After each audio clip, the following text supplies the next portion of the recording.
All right. Have you ever wondered what it means to take God's name in vain? Do you remember the movie The Ten Commandments with Charlton Heston? Are any of you old enough? Do you remember them saying in that movie that God had no name? If God has no name, how can it be taken in vain? Some people claim to know exactly how to pronounce God's name, but they also say that only the high priest can say it, and he can only do that once a year. These people replace God's name with Adonai, Jehovah, Yahweh, and the Hebrew word Hashem, which literally means the name. But wait a minute, how is all that possible if God doesn't have a name? The name of this message is Taking God's Name in Vain. Taking God's name to vain. All right, so let's please stand, everybody, for the reading. Stand and cover yourselves for the reading of the verse. Remember that we do this because this was a tradition in the first century that was followed by Yeshua and all of his Talmudim, all his disciples, and we want to be as much like them as we possibly can. For those of you who don't know, we are not a Messianic Christian organization. We are simply Jews who recognize that Yeshua was a manifestation of God in the flesh. So we want to be as much like him as humanly possible. He and his Talmudim, he and his disciples, the men who wrote the New Testament letters, or who are credited with that anyway, they all did this. So we do this. It's not a commandment. If you're not comfortable with it, you don't have to do it. But this is why we do it. Normally I would stand, but I'm tethered. It's a little difficult to pull that off. So I'm going to remain seated. Our verse today comes from Shemot, or as most know it, Exodus, chapter 20, verse 7. It says, in Hebrew, Bevrit, Lo tisa et Shem Yahweh Eloheha, Lashav ki lo yanake Yahweh et asher yisa et Shemo Lashav. All right, you may be seated.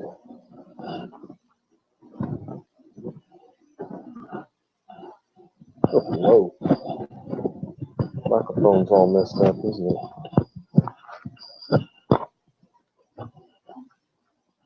Sorry about that, everybody. Got a little messed up putting that other one on. Okay, so our first word is lo. It's the Hebrew word lo.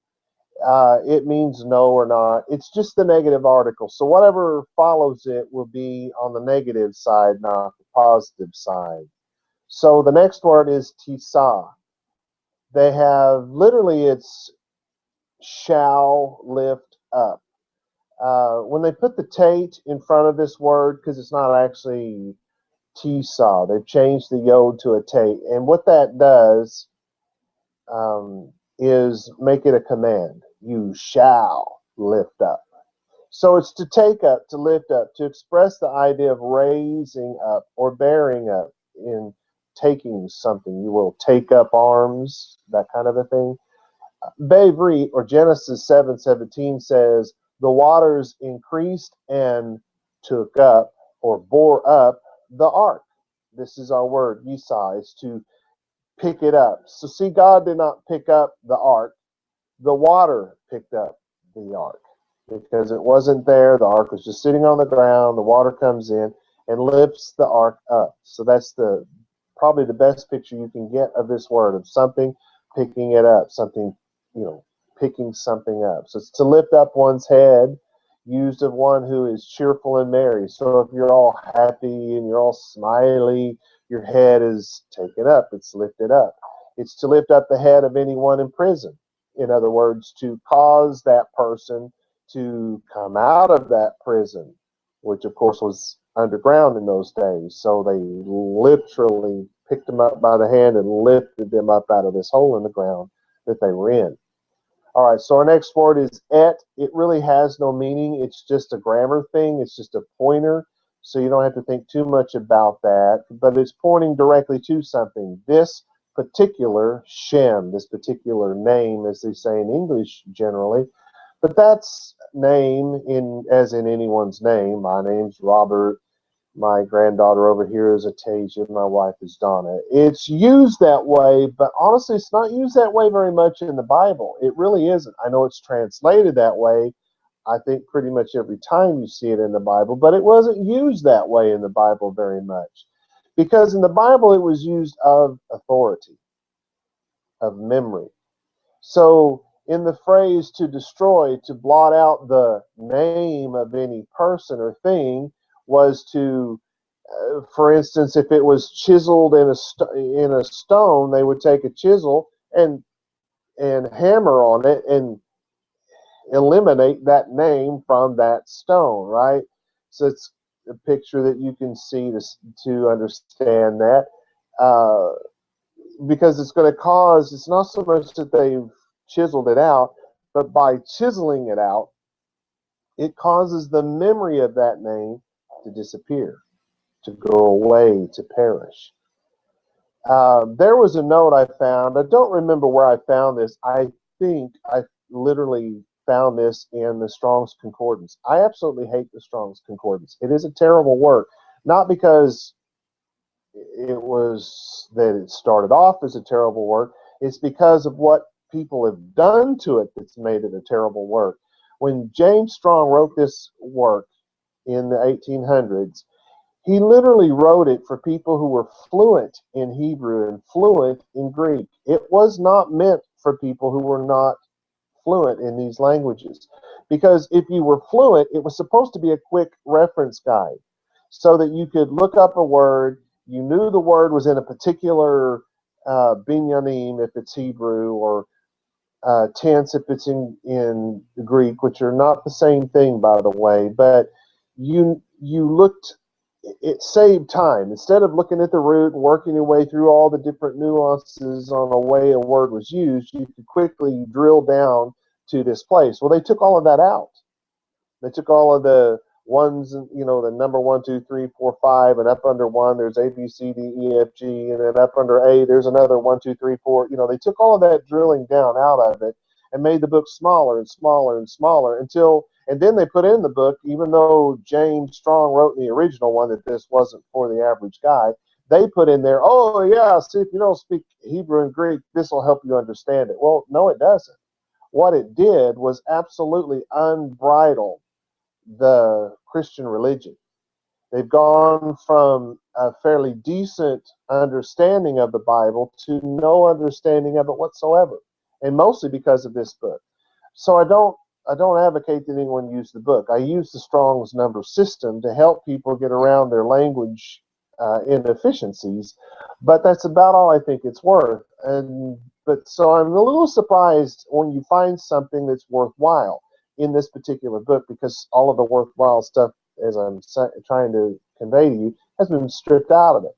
But he had a note in here under the word Shem, and it said, by usage chiefly Hebraistic, as if these Jews were going to use it, what, Greekistic, Latinistic, Americanistic, that, didn't exist? No, of course it's going to be Hebraistic. The name is used, it goes on to say, for everything which the name covers, everything the thought or feeling of which is roused in the mind by mentioning, hearing, remembering. And this, I don't know if I can make you understand to the degree I want to make you understand why this is so important.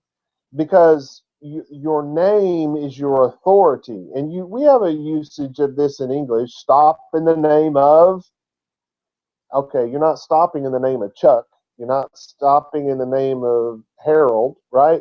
You stop in the name of the law. And the law is not the name of some person, correct? It's the authority that's given to whoever is yelling this out. Stop in the name of the law. Should be a law, law officer of some sort, someone who represents the law of the land, that should be saying this. An average person with no badge should not be saying something like this, but that person has been given the authority to command you to stop, to pull you off the side of the road and give you a ticket. They've stopped you by that authority, that name. And we need to see it this way, because this is the way it is almost always used in the biblical text. Very, very few times, even when they're saying his name was Yosef, they're not trying to tell you that that's the name of this person, because truthfully in the Bible, that guy's name could have been Larry, but his authority was Yosef. Everything that brings, that comes to your mind about the name Yosef is a good example of who this person is. That's why when they say there was this man named Yov and blah, blah, blah, you think of the guy who was rich and he was a great guy and he did all these wonderful things for people, and then he lost everything, and then he went through all this illness, and then after a while he got it all back. That's why they call him Yov, because he was so thoroughly attacked by his enemy, Yov, his enemy. His name could have been George. That's not what they're talking about in Hebrew. The thing that describes him is Yov. So that's the authority, the thing that comes to mind by hearing and mentioning that name. So truthfully, his name could have been Abraham, it could have been Yitzhak or Yaaqov, but his experience in life is best described by the authority Yov. Very important that we understand this. All right, so our next word, of course, is Yahweh, in the authority of Yahweh. Everything that should come to mind when we say the name Yahweh, say the word, if you will, Yahweh, all that comes to mind, it may not come to mind for some people, but everything about the Torah should come to mind when it's God. Everything about the Jewish experience should come to mind when you say Yahweh. But then most people have even heard Yahweh because they've heard Jehovah, Adonai, Hashem, and Yahweh. But Yahweh is a little less known. And it's the one and only name of the one and only God. So they call him by name, use his proper name, and they say Eloheha. That's literally God of you. We would say your God. Same difference. But it doesn't mean God. We use it for God, yes, but the word Elohim, Elohe, Eloheha, it comes from El, and El means hero or mighty hero, and that's why it's used of God, because there is no hero greater than God, right? So they use it of God, but it doesn't really mean God. It became a very generically used word, though, because they even called false gods Elohim. I don't know if you knew that, but they did in the Bible. They even called the real God, whose proper name is Yahweh, they called him Baal in one verse, because it was just a generic word that meant God. And we need to get a hold of this, that Elohim is not God's name. It is just a generic word that means God. Just like in English, the word G-O-D is just a generic word for God. You can talk about false gods. You can talk about the God who created all that is. It's a generic word, and it is certainly not God's name. It's not going to represent the authority and everything about God and the law and the Jewish experience. Yahweh does that, or should do that. Elohim has nothing to do with that. All right, so our next word is Lashav. And Lashav is literally to vain. So it's do not take God's name to vain. Or maybe we could say more properly, to vanity. Don't take it to vanity. Not in vanity. It would have been Beshav if it would have been in vain. So it's very wrong for people, don't take God's name in vain. It's don't take God's name to vain. Don't take it with vanity, because to Hebrew we say to for the lamed, but it's really with. Don't take it with vanity. Don't make it vain. So it's from the root, and it's from number 2 in the root. Sometimes the root will talk about, okay, here's the root meaning of this word, and then there'll be a 1 and a 2, because the root will represent one thing in one place, and it will represent something else in another. So it's important that you understand when you're looking at the Jacinius, not the Strong's Concordance. All of this is ripped out of that book, so you're going to have to look at the Jacinius for this. So in the root number 2, it says evil, wickedness. Don't take God's name to evil or wickedness or iniquity, which is committed of wicked men. You don't take God's name to that. God is not connected with evil. Don't connect God with evil. Don't say that there's this war going on in the cosmos and God the good is fighting the devil the bad. That is taking God's name to vanity, because God is not connected with evil. There is nothing evil in God. There is nothing evil about God. God does not have any connection to it. It's of calamity and destruction which anyone suffers. It is of falsehoods. It's of lies, emptiness, vanity, nothingness. There's so much about God that you can never wrap your human mind around it. Nothingness will never be connected to God. It's used of anything that disappoints the hopes that someone has in someone else. God, Yahweh God, will never disappoint you. If you're disappointed, it came from somewhere else, probably you. Because if you have false expectations of God, you're going to set yourself up for disappointment. The disappointment will not come from God. He gave us his Torah. He clearly told us what he will and will not do, what he does and does not want, how he does and does not feel. It's very clearly stated in the Torah. So if we don't know that and we start believing rhetoric, we set ourselves up for the vanity. And God has no connection to it. This word, though, lashav, the to vanity, is from the root show. And that's to make a noise, to crash, also to be laid waste and destroyed. It's from the root number 2. So let's switch gears here. It's to be evil. Both the significations are also found joined in the verbs ra'ah and rasha. So I'm going to take you through these words. But I want to point something out here. What are they saying? To make a noise, to crash, and all of that. It's of someone doubling up the fist and punching somebody, the crashing into the face. That's not going to happen with God. The destruction and the laid waste, that doesn't come from God. Wait a minute, God laid waste Sodom and Gomorrah. No, Sodom and Gomorrah's sin laid waste to Sodom and Gomorrah. God sent a messenger from the heavens to try to save the people who would listen to him. And precious few listened to the messenger from heaven. God did not send those meteors to this planet. They were going to hit this planet anyway. And he tried to do something about it, but nobody would listen to him. The evil, the destruction, none of that came from God. All right, so let's look at the first word that it's saying. Look here, this will help you understand. To make a loud noise. The special sense of breaking and crushing, the sense of trembling which arises from being struck. If you've ever watched the movie Rocky, the old Sylvester Stallone movie, they would take the video and they would slow it way down. You'd see the face being punched and the skin rippling, it trembling from the crushing blow of the fist. This doesn't come from God. Especially to break, to be broken. Being broken does not come from God. To be evil from the idea of raging and tumultuous, which is referred to an evil disposition. What are we saying here? Have you ever seen somebody that is constantly angry and always yelling and cussing and screaming? It's particularly at their kids. That kind of thing doesn't come from God. So what should you take away from this? You should take away that God has never at any time distorted his face in anger at his children. It doesn't come from God. There's no connection to God with something of this nature. It's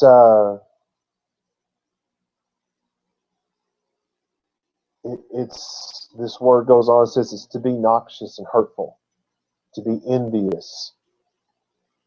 It's of the face to be sad. You will never see God showing a sad face at you. He will never be envious of you because he is not petty and jealous. In one of my other teachings, I talked about what it meant that God was a jealous God. It's when it was translated, the way they used jealous lined up. It's actually not a wrong translation. But the way we would say it today is we would not use jealous, because jealous is taken on the very negative attribute of the word. it would be zealous. God is zealous for his people, not jealous of them. So our other word that Jasenius suggested we look at to help us understand the meaning of this word would be rasha, which is to make a noise or tumult, to agitate, commotion, disturbance. Sounds pretty much like the last one, right? Because it is just like the last one. When it's followed by mean, the word mean in Hebrew, it's wickedly to depart from God. So see, it's taking the connection to the person, not to God. The person is departing from God to go into wickedness. It's to have an unrighteous motive. See, God's never had an unrighteous motive, but people do. To be guilty, God has never been guilty, but people are. All right? So to depart from God is to quit, to leave. We get all the way back to where we started with this. To quit, to leave, to abandon, and to desert God's law. To disobey God's law. To not follow God's law. Not to obey God's commands. To deny, refute, reject, contradict, disagree with God's law. To say that God's law passed away and was replaced with the lawless doctrine of grace instead of law. So you're saying, okay, wait a minute. Where did you connect this to the law? What is God's authority in your life, if not his law? An unrighteous motive results in an action opposed to God's law. If God's law says we must do something and we find a reason not to, we refuse to do it. We refuse to do it because our motives are unrighteous. Conversely, if God's law says we must not do something and we do it, we do so because our motives are unrighteous. Because God clearly set out what righteousness is and what it is not. 1 John chapter 3, verse 4. This is my translation of the Greek text. You'll find that it's actually pretty close to the English if you just go in and mark out the word law and put Torah in its place. You have to know that when they use the word law in the English Bible, they're talking to, for the most part, I mean, I'm sure there's a couple of exceptions, but for the most part, they're talking about the Torah. So you need to understand that. So if you just marked out that one word law and put Torah in its place, you'd see that it pretty much says what I'm about to say. Everyone who commits sin is also in rebellion of the Torah. Because sin is Torah rebellion. Sin is Torah rebellion. Sin is Torah rebellion. This verse not only tells us that sin is Torah rebellion, it also tells us that Torah observance is righteousness. Did you see it? If it's not rebellion of the Torah, what is it? It's righteousness. So think about this. Seek first his righteousness, his Torah observance, and all these things will be added to you. That's from Levi or Matthew 6:33. Our next word, getting back to the verse, is key, which just means for, because, and that's followed by lo. And remember, that's the negative article. It just makes something negative. So then our next word after that is yenakeh. It's hold him guiltless. Will not hold him guiltless. This word is in something called a binyamin called PL. I know that doesn't mean a lot in English, and there is no way to describe this in English. We don't have this in our grammar. So let me put it this way. It is to decline innocent. To declare, I'm sorry. Well, I don't know where I got decline. I'm being negative here. To declare innocent, to absolve, to leave unpunished, to pardon. He will not pardon. He will not leave unpunished. He will not absolve. He will not declare innocent. Wow. If you take God's name too vain, God will not declare you innocent. He will not absolve you from your guilt. He will not leave you unpunished. He will not pardon you. Wait a minute. Yeshua said there was only one thing that you couldn't be forgiven of. What do you think we're talking about? God called the Torah his Spirit.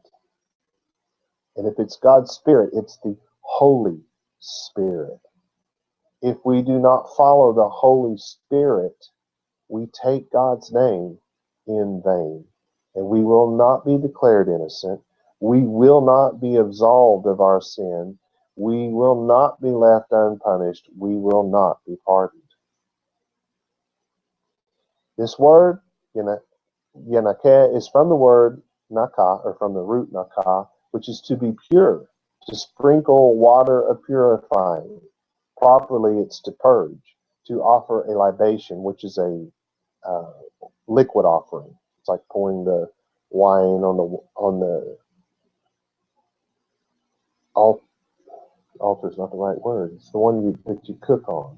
Is that the altar? What's that called? Maybe that's the right word.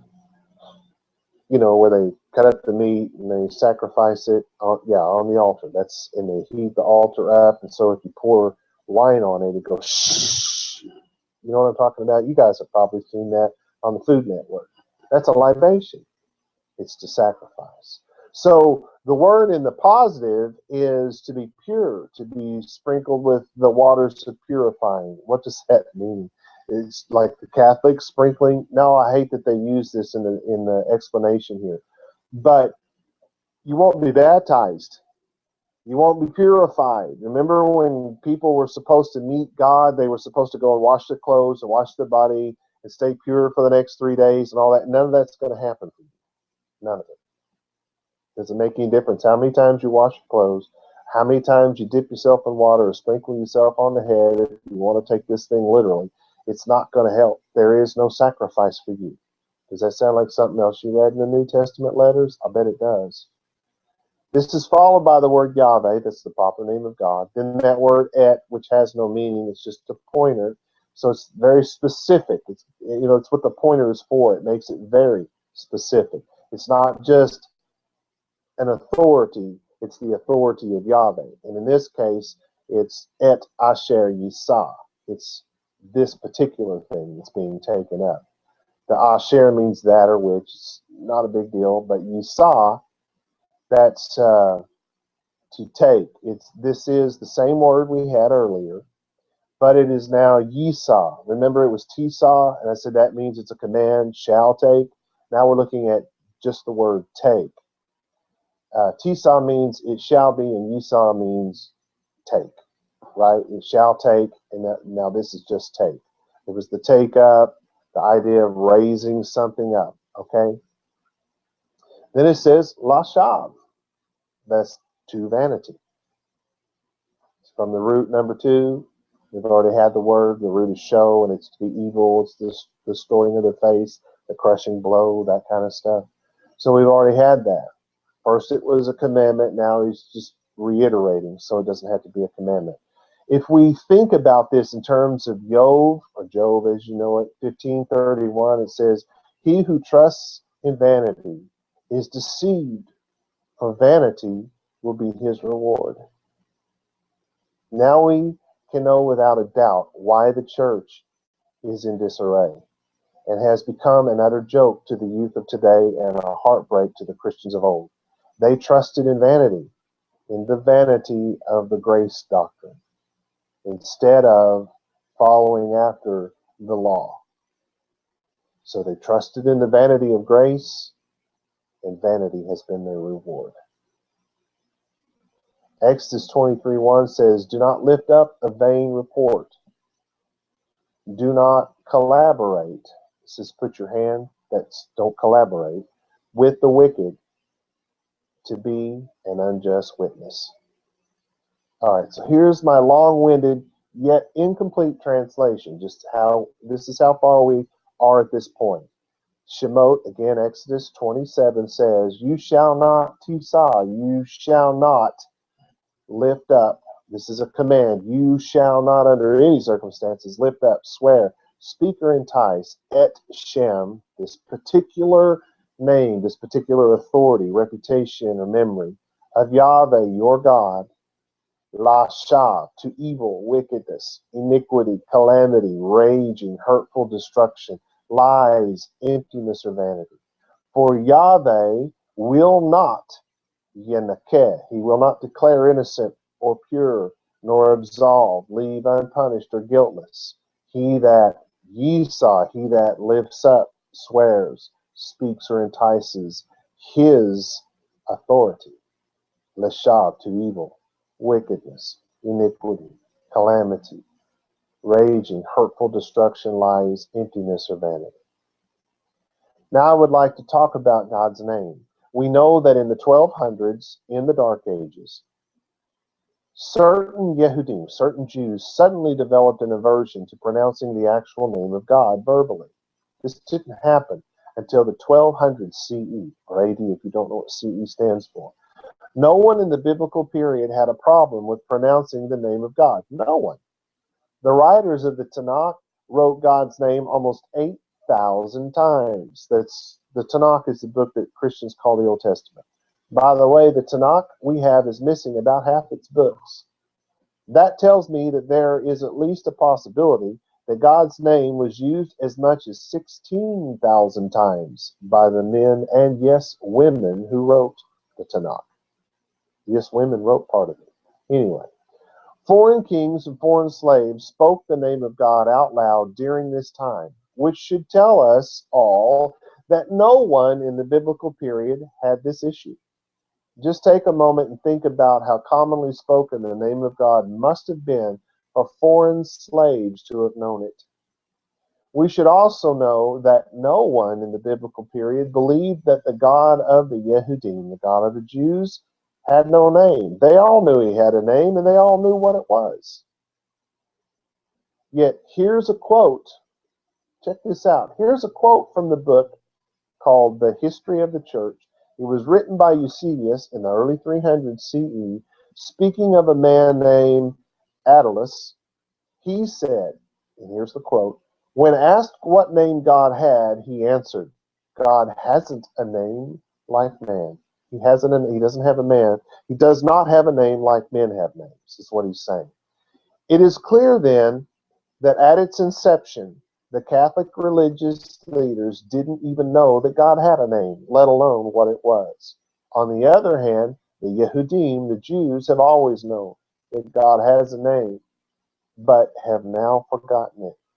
Ask yourself, can God's name be more holy than his works? Can God's name be more holy than his thoughts? Can God's name be more holy than his spoken words? There was no high priest in the 12th century, neither is there one to this day. So this practice served only one purpose, and that was to erase God's name from existence, to make God's name vain.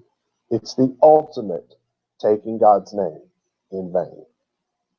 God cared enough to give his people his name, and then his people took it to vain by erasing it from history.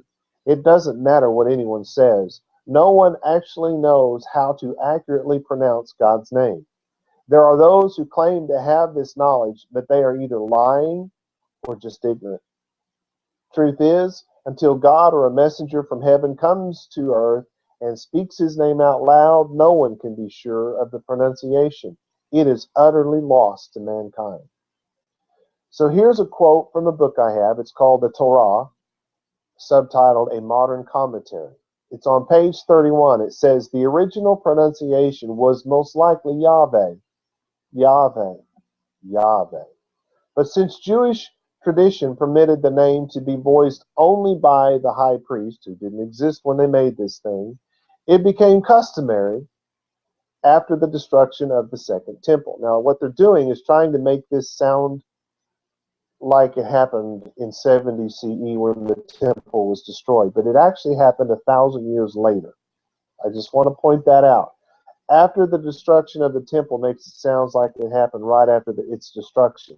But yes, it happened after the destruction of the temple, but it happened 1,000 years after the destruction of the temple. So going on with the quote, to substitute the word Adonai, meaning my Lord, when reading Yahweh, the Masoretes who vocalized the Hebrew text therefore took the vowels from the words Adonai and word, Adonai, not words, and put them with Yahweh to remind the reader not to read Yahweh, but Adonai. Hence, all vocalized texts of the Bible now read Jehovah. They're they typed out the actual Hebrew to say Jehovah. A Christian writer of the 16th century, that's the 1500s, who was unaware of this substitution, transcribed Jehovah as he saw it, namely as Jehovah. And this has since entered many Christian Bible translations, if not all. In the 17 and 1800s, this is me talking now, in the 17 and 1800s, German scholars were the soup of the day, the soup du jour. When they attempted to transliterate, not translate, but transliterate, that's putting our letters from our alphabet in place of the letters from theirs so that when we read it, we can have some idea how to pronounce it. So they tried to transliterate God's name. When they did it, they rendered it. Now, this is in the 17 and 1800s with Germans who spoke German. They used, of course, our same alphabet. So when they rendered the name, they rendered it Yahweh. That's Yahweh, which they pronounced as Yahweh, since the W made the V sound in their language. Later translators and scholars left it that way, and unsuspecting English speakers began to believe that God's name was pronounced with the sound of a W, even though this sound has never existed in the Hebrew language. It's gotten so bad that Jews are now believing this. If we are to believe that God's name is so holy that it can only be pronounced by a high priest one time per year, we must also be foolish enough to believe that his deeds cannot be spoken of, nor his words read by us lowly non-high priest types. The teaching that we cannot pronounce the name of God is nothing less than Western pagan thinking run amok in the lives of uneducated Yehudim, that's Jews, and now uneducated Goyim, Gentiles. There's one other gaping problem here. What is the name of God? Is it Yahweh, or are we looking at our scriptures today from Western pagan eyes? We should already know the answer. To the West, my name is Robert, my wife's name is Donna, my granddaughter's name is Atasia, and so on. But to the biblical Yehudim, to the biblical Jews, a person's name was that person's everything. It was his station in life, his manner of life, and most importantly, it was his authority in life. We have a trace, as I said earlier, of this kind of thing stop in the name of the law, right? Knowing this, take one wild guess at what God's name is. God's name is his authority. His authority is the Torah. God's name is his authority. His authority is the Torah. God's name is his authority. His authority is the Torah. The Torah is God's name, and it cannot be taken to vanity. I'm going to cuss here because the point is very important. So cover your children's ears if you don't want them to hear me actually say GD it. But I am going to say it, so be warned. Are we ready? I hope so. Remember, God's name is his authority. His authority is the Torah. The Torah is God's name, and it cannot be taken to vanity. So, does this mean that we can say, God damn it? God, G-O-D, is not Yahweh's name. Does this mean that we don't have to spell out God as G minus sign D, like you see the Messianic Jews, Messianic Christians do? Again, G-O-D or G minus D is not Yahweh's name. Does this mean that we don't have to put a minus sign in the word Elohim? Elohim is not Yahweh's name. Does that mean that we can lie even if we say, I swear to tell the truth, the whole truth, and nothing but the truth, so help me God? No. If you don't give the name of a false God, then you are actually swearing by the one and only God. If you swear by the one and only God and lie, you are taking God's name to vanity. How? Well, the Torah says you can't lie. let's take a quick look at how the Greek word for vanity is used in the Sepharim Sheliach, the New Testament, as I call it. In Yaaqov, or James, chapter 1, verses 25 and 27, here's my translation of the Greek. But whoever looks into the perfect liberty of Torah and continues. I bet your English text doesn't say that, but I guarantee you that is what the Greek text says. But whoever looks into the perfect liberty of Torah and continues, the perfect liberty of the law is real liberty. How so? How is that even possible? Well, if you're driving down the highway, the posted speed limit is 65, and you are going 75, you're under the curse of the law, because the law says the limit is 65. So if you're going beyond that and you get caught and it's just not your day, you'll probably be pulled over and given a ticket. And if you get smart with the guy, you might even wind up in jail because you're under the curse of the law. Now, if you live by the law and it's posted 65 and you're driving 65, you're under the freedom of the law. That's the way it really works. So the law is perfect liberty. The Torah is perfect liberty. Now, our laws may not be perfect liberty, but God's law is, because every word that has ever proceeded from the mouth of God is perfect, holy, and pure. That's why it doesn't pass away. So again, Yaakov, or James 1, 25 and 27, or through 27. But whoever looks into the perfect liberty of Torah and continues, you got to keep doing it, not being a forgetful hearer, but being a doer, the ma'asim, or the works of Torah, that's the ma'asim, this one is blessed in his ma'asim. So if you do the works of Torah, your deeds, your works are blessed. If you do the works of the humans of Gandhi or whoever, not so much. Now, if the works that you're doing because Gandhi said to, but it happens that Gandhi is telling you that it's better to give than receive, well, that is the works of God, right? So those are blessed works because they come from God. But if they are not, if you're living by grace instead of living by God's law, your works, whatever they are, will not be blessed. All right, I hope you're following this. I hope you can understand that when you're translating this properly, you say, but whoever looks into the perfect liberty of Torah and continues, now you can see how the rest of the verse makes sense. Not being a forgetful hearer, you got to continue, but being a doer of the deeds. His deeds are blessed. Verse 26, if someone seems to be religious and does not hold his tongue in check, but deceives his own heart, this one's religion is vain. Let me talk about this a second. We have a really good example in Bill Cosby. Here you have a man who did wonderful television series, several of them, always high accolades, always big audiences, and he was known as America's dad. I mean, it didn't make any difference. Black, white, Latino, everybody loved Dr. Huxtable, right? And then we all found out that Dr. Huxtable liked to drug women and rape them.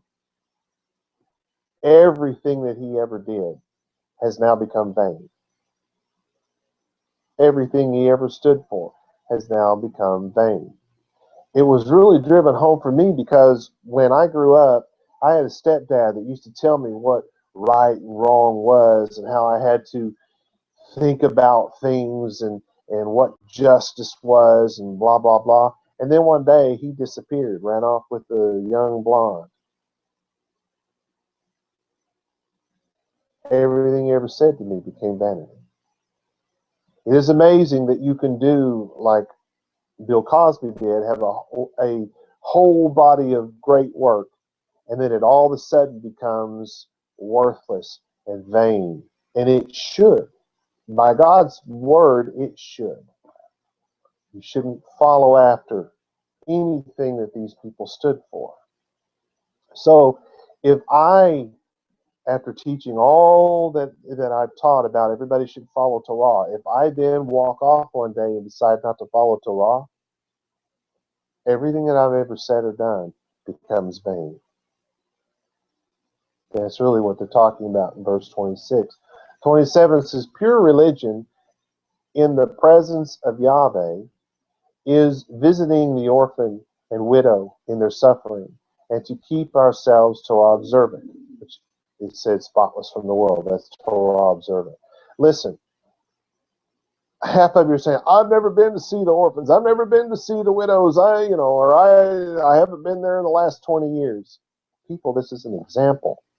This isn't, they're not literally saying that everybody has to do this or they're not purified and clean. This is not what it's saying. What it's saying is, in a very idiomatic way, the way Jews talk, it's saying that you got to do the deeds that are in the Torah. If you live out the Torah, so they take a couple of things that the Torah says to do. See, if the congregation is giving money to the orphans and giving money to the widows, which our congregation does, as long as our congregation is doing that, everybody in our congregation is fulfilling this law. So we don't literally have to go to the place. We're sending the money to people we believe in, that we believe will spend that money wisely and help these people. It doesn't mean we shouldn't go. I would encourage everyone to go. But that's not the point. The point is they're telling you to live by the law, and they just took two of the deeds that are in the law and threw them in there so that we would know that they want us to live by the law. So pure religion in the presence of Yahweh is to follow the Torah. That's the point. Now, Ephesians chapter 4, verse 17, and again, these are my translations of the Greek text.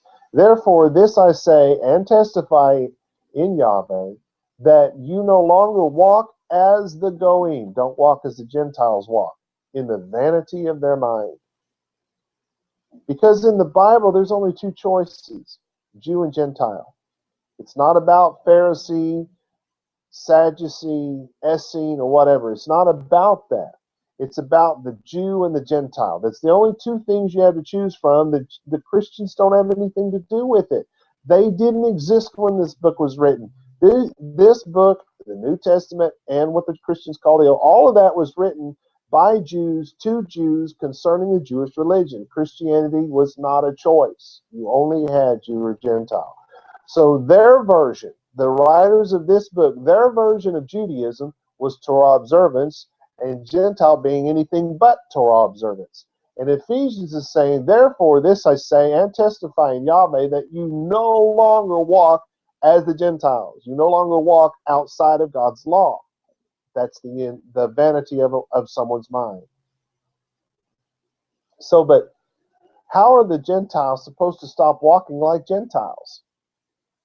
Think about what he just said. He's telling the Gentiles, stop walking like Gentiles. You've got to think of this the way Jews think of this, and think of what's being said here, what Shaul just said, what the Apostle Paul, as a Christian's knowing, what he really just said to these people is, you must convert to Judaism, their version of Judaism, Torah observance. All right, second Capus, 2 Peter 2:18 says, for with boastful words of vanity they entice through selfish desires. That's what the lust of the flesh, that's an idiom for selfish desires, because of wantonness. But those who were Torah observant, those who are clean, that's Torah observant, fled those living in error. Fled from those living in error. The Torah observant flee from the non-Torah observant. Ma'asim, or Acts, chapter 14:15 says, and saying, sirs, why are you doing this? We are also men as you, preaching to you that you should turn from vanity, turn from idol worship, vanity, living outside of God's law is idol worship, to living God, to the living God who created the heavens and the earth and the seas and all that is in them.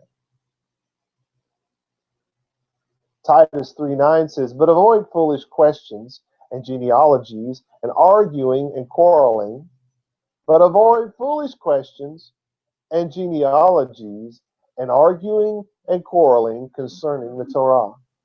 For this is harmful and vanity. Foolish questions, genealogies, arguing and quarreling about the Torah is taking God's name to vanity. First Peter 1, 17 through 19 says, and if you call on Yahweh, who is impartial in judgment, according to every ma'asah, every deed of the Torah, pass the time of your journey in reverence. Understand that you were not redeemed with perishable silver or gold from the non-Torah observance, idol worship, vanity, the vain conduct of our fathers. He's talking about the Jews. But with the precious blood of the faultless, spotless Lamb, Moshiach. So here's my long-winded but now complete translation of Shemot, Exodus, chapter 20, verse 7. You shall not tisah, lift up, swear, speak, or entice, et Shem, this particular name, that's the Torah, if you recall, this particular authority of Yahweh, your God, lashav, to evil, to wickedness, to vanity. For Yahweh will not yenakeh. He will not declare innocent, pure, or absolve, or leave unpunished. He that yisah, he that lifts up the authority, his Torah, lashav, to the evil, to the wickedness, to the vanity. Here's my short, sweet, to the point when it makes more sense. You shall not make the Torah of Yahweh, your God, go away.